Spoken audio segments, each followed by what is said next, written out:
Hello, and welcome.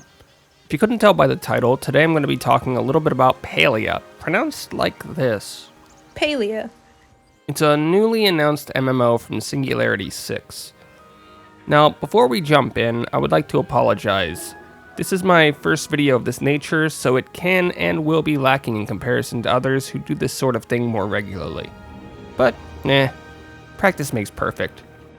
Now, before we get into any specifics of what is in Palia, we have to look at what it is.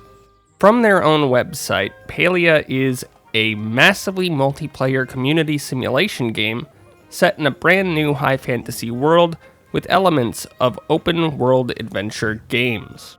It's a game that's meant to be cozy and geared towards fans of the community sim genre, which includes games like Animal Crossing, Story of Seasons, Stardew Valley, and many others. Players will be able to garden, fish, cook, and more, with the announcement trailer showing a form of mining and chopping trees down. Beyond this, there will be a cast of NPC characters for players to meet, befriend, and possibly romance. Players will be able to build their own homes and decorate them with furnishings, as well as invite friends over to them. Besides the info in the trailer, which you can find analyses of in other places, that's all of the official information given out on their site.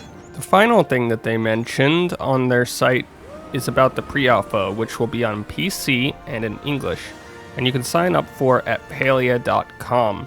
And they recommend filling in the survey in order to raise your chances of being able to get into pre-alpha. So that's what we've been told about the game officially. But the team has been answering questions on their Discord since the announcement.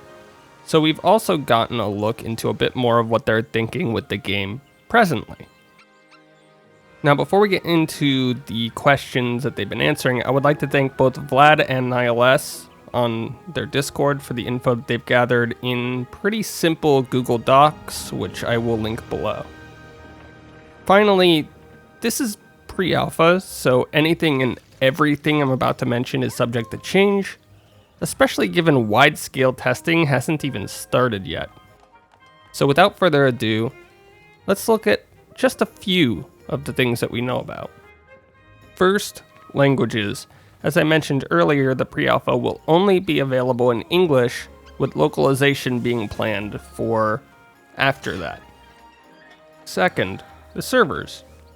Currently there is no server selection, instead players make a character and press play.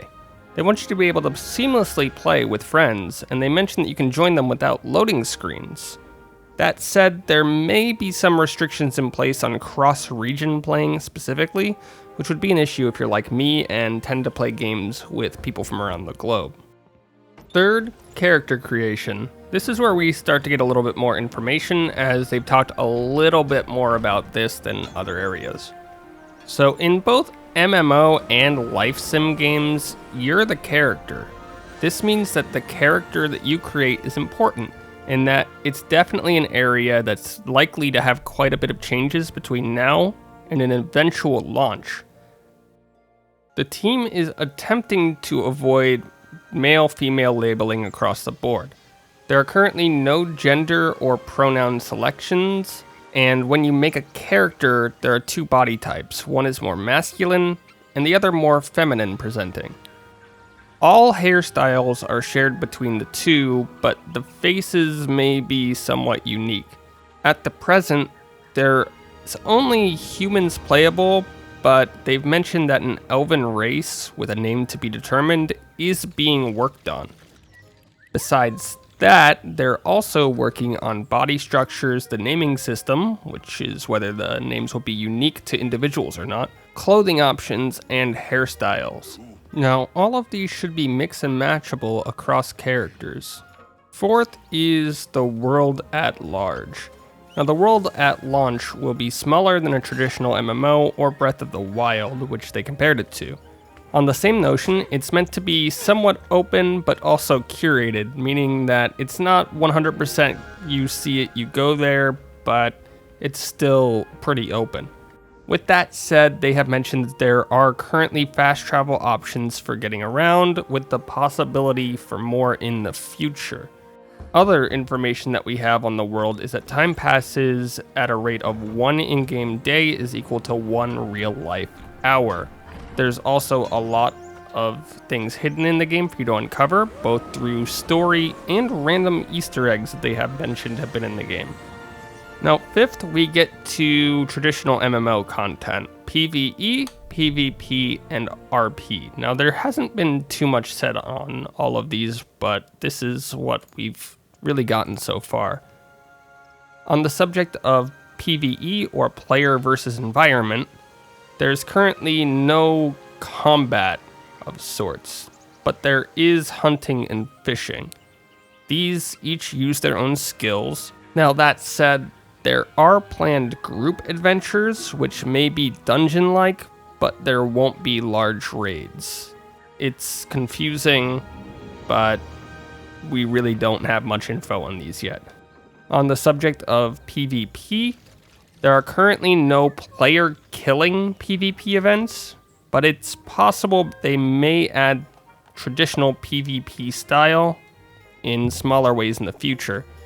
Instead, the team is currently prioritizing competitive activities. I would expect this to be similar to Animal Crossing fishing tournament or things like that. Finally, on the subject of role-playing, there's not really much info given at the moment, but there are people advocating for role-playing features on the team. Some final things to note before moving on. First, the maximum party size is 4. And second, instead of guilds, this game has neighborhoods which you can join or establish with friends. The sixth thing is crafting, which we can touch on very briefly. There's currently no stamina or wait time in crafting. If you have the resources, you can craft what you want at that time.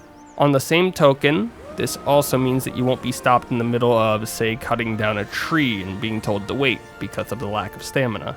Now, one of the biggest things that they've been talking about has been the housing, so we're going to jump into housing. Now, you earn the rights to a housing plot through your quest lines with villagers.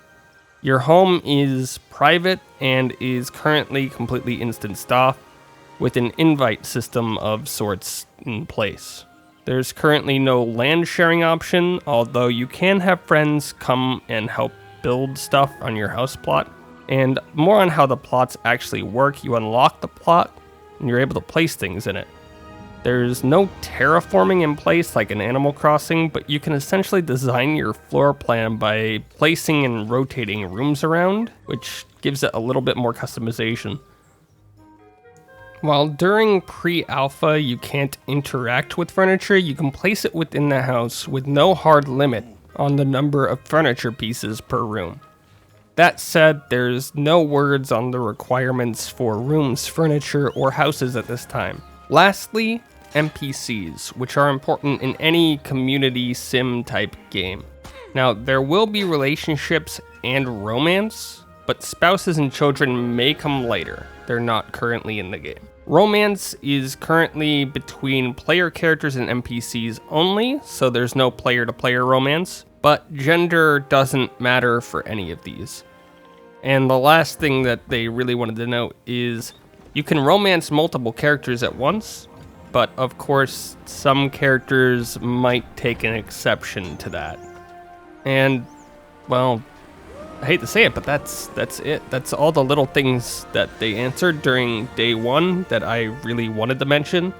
There are a few more tidbits, such as with the engine or technical stuff within the Google Docs, and that they've answered on Discord, but the game is still in pre-alpha. And as I mentioned earlier, all of this stuff is subject to change, but this is the broader picture of what they're working on. Thanks for watching. This has been DoitiEtok. If you want to watch gameplay or me stream, you can find me over on my Twitch, linked below, or subscribed here.